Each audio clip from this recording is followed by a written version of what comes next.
अस्सलाम वालेकुम दोस्तों, क्या हाल चाल है। आज ईद का दूसरा दिन है, 25 मई 2020 और सोमवार का दिन। दोस्तों आज फिर जो है तकरीबन 6 लोगों को जो है वो आरोपी ने अरेस्ट किया गया है और बातना रीजन से जो है उनको अरेस्ट किया गया है। वो सभी जो हैं वो खारजी लोग थे। उनको क्यों गिरफ़्तार किया गया है, उनमें से एक जो है वो क्लॉथ सेलिंग यानी कपड़े जो सेल करते हैं वो पकड़ा गया है। दूसरा जो है एक टेलर दर्जी। मुझे बहुत अफसोस है कि दर्जी लोग जो हैं वो बहुत ज़्यादा पकड़े जा रहे हैं। I don't know why they are doing violation. उनको क्या चीज़ जो है फोर्स करती है, स्पेशली दर्जियों को। एक तो वो तंग कपड़े सीते हैं, ऊपर से वो पकड़े जा रहे हैं।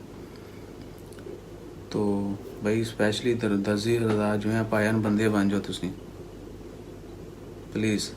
सो दर्जी एक जो है वो पकड़ा गया। 2 लोग जो हैं वो क्यों एक इसके अलावा पकड़े गए हैं, वो लॉन्ड्री जो यानी क्लॉथ वॉशिंग जो है, कपड़े जो धोने वाले वो पकड़े गए हैं।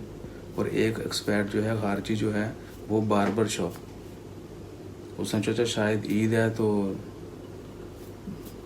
कुछ नहीं माफ़ी मिल जाएगी, लेकिन धर लिया गया। भाई सिंपल सी एक बात है कि आपको बता दिया गया है, प्यार से भी बताया गया और सख्ती से भी बताया कि कानून को फॉलो करना है। नहीं फॉलो करेंगे तो जुर्माना होगा, गिरफ्तारियाँ होंगी, कोई भी सख्त एक्शन जो है आपके खिलाफ लिया जा सकता है, जेल में डाला जा सकता है।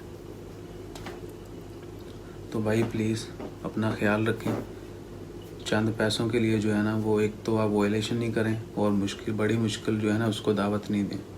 कल ईद के दिन जो है बहुत सारे एक्सपर्ट्स को भी अरेस्ट किया गया है।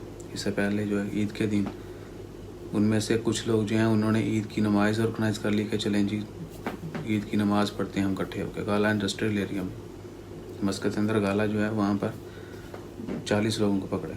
उसके अलावा और भी बहुत सारे 49 लोग थे जो एक दावत का एहतमाम करके बैठे थे। आई डोंट नो कि उनको खाना खाने से पहले पकड़ लिया या बाद में पकड़ लिया, लेकिन वो पकड़े गए। और 34 लोग जो थे अनसब से, उनको क्रिकेट खेलते हुए पकड़ लिया। क्या उनको ईद ही का दिन मिला था कि वो क्रिकेट खेलें। तो दोस्तों असर की अजान हो रही है। इंशाल्लाह मिलते हैं अगली खबर के साथ। मुझे इजाज़त दीजिए, चैनल को ज़रूर सब्सक्राइब कीजिए। अल्लाह हाफिज़, ईद मुबारक।